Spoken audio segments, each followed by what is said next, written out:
Happy. Nandun siya pag side view. Hi, it's me, your mom, Tony, and Sila Arden. welcome to our... Hello mga mi! Another day, another vlog! Ito na nga mga mi, ang ganap natin ngayong Webes. At ayan, nakagayak na nga si Ate Akit. Ihahatid ko na nga siya sa kanyang school. Tulog pa nga mga mi si Aiden at iniwan ko nga siya sa kanyang daddy. Kaya naman ayan, papunta na nga kami sa school para ihatid si Ate Akit. Nagawa nga si Daddy Bong ng truck at sakto naman hindi pa siya nga naalis. Kaya naman naiwan ko nga sa kanya si Aiden. Karating na nga kami dito sa school mga mi at ayan, wala na nga masyadong mga estudyante kasi nga late nga kami, opo. Ano ba naman kasi mga mi, yung aking baby boy na 3 months old na bago ang kanyang routine. Panggabi siya ngayon, sa gabi siya gising. Kaya ayan, late. Ito na nga mga mi, malapit na nga kami sa classroom nila Ate Ake. Napansin ko na ang mga suot ng mga klase niya ay pang PE. Ako lang naalala mga mi na kapag nga pala Thursday, ang suot nila is pang PE dapat. Nakalimutan ko nga. Mama's brain, thanks to you. Nung nakapasok na nga mga mi si Ate Ake sa loob ng classroom, ay tinawag nga ako ni Ma'am Christine para iabot nga itong picture frame ni Ate Ake. Talaga mga mi, napakabilis ng panahon. Ayan, tingnan nyo. Yung mga 2019 babies, mag-grade 1 na ngayon susunod na pasukan. For the go. Pagkatapos nga niyan mga may, dumiretso naman ako dito sa kantin dahil nga kukunin ko yung order ko kay Ate Cecil na mga pamusod ni Ate Aki. Okay na nga mga may, umuwi na nga rin ako kaagad para nga makapag-walking na nga ako dahil tulog pa nga si Aiden. So nga lang pagbukas ko ng pinto, ayan, gising na pala ang bunsuhan ko mga mi. Plano ko na nga mag-walking. Sabi ko, sige na nga mamaya na lang at asikasuhin ko na nga muna yung bunso ko dahil gising na nga. Di ba napaka-cute? Nagising nga ako mga mi nung alas 6 ay inuna ko na nga maglinis ng sala, kusina at dito sa may harapan ng bahay namin para nga pag uwi ko sana pagkahatid kay Ate Ake makapag-walking ako. Pero dahil nga mga migising na ang aking bunsuhan, eh di ayan, niliguan ko na nga lang muna siya para mapreskohan. Okay na nga mga mi at presko na ang bunsuhan ko. Ayan, tumambay nga muna kami dito sa may likod namin, sa may pinto. Gustong gusto kasi niya mga mi, yung mga natatanaw talaga siya. Habang nakatambay nga kami mga mi, aalis nga raw si Daddy para bumili ng bigas at uulamin namin. Kinis nga niya mga mi si Aiden pero ako hindi niya ako kinis.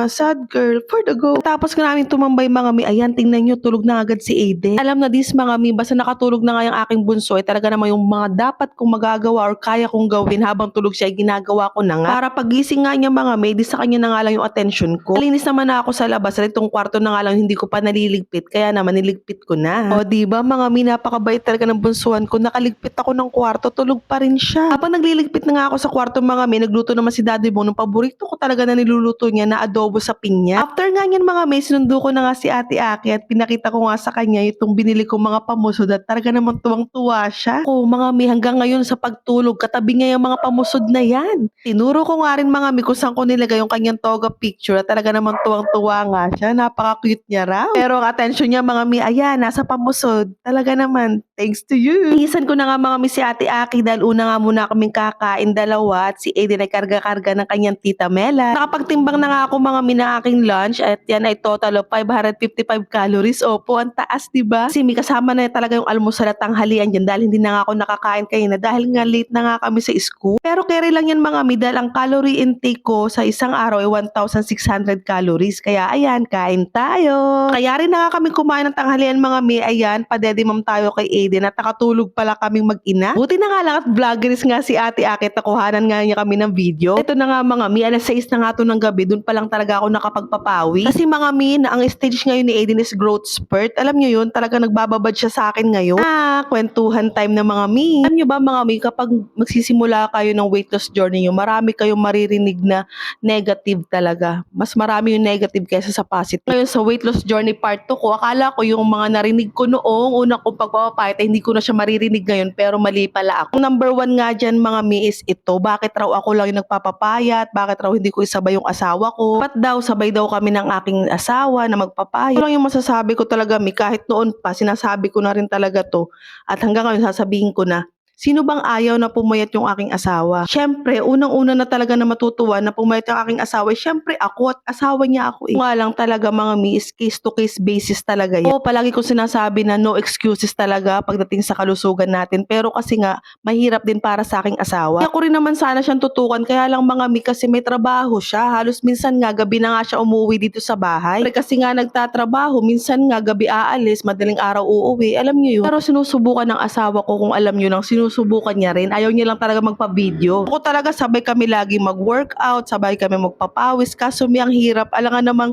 mag-workout kami. Wala kaming kakainin kasi kailangan niya rin magtrabaho. Pero yun ang totoo, sinusubukan po ng asawa ko. Hindi lang siya makasabay talaga sa akin kasi nga may trabaho siya. Ang yan sa mga naririnig ko noon na hanggang ngayon na naririnig ko ng mga comments sa akin. Ang yan sa mga naririnig kong comments simula pa nung una kong pagpapapayat hanggang ngayon sa pangalawang pagkakataon. Ganun talaga mga mi, hindi natin mapiplisan lahat. Ang masasabi ko lang talaga is kung ano yung makakapagpasaya sa atin, gawin natin. Long na wala tayong tinatapakan at sinasaktan na tao. Lang mga mi ang aking chika sa inyo for today's video. Marami pa akong ichichika sa inyo mga mi tungkol sa aking pagpapapayat pero susunod na lang na mga vlog. Uy, grabe mga mi, ang haba ng vlog ko ngayon ha, pero masaya ako ma-share sa inyo yung aking mga experiences sa aking pagpapapayat mula noon hanggang ngayon. Ayan na nga mga mi, tapos na tayo magpapawis, tapos na naman ang panibagong araw, tapos na ang aking day 11 at bukas nga ay day 12 na. Ayan, stretching na nga tayo at dito ko na nga tinatapos yung ating vlog. Thank you sa inyo mga mi, thank you sa support, thank you for watching, see you on my next vlog, follow and share, bye bye!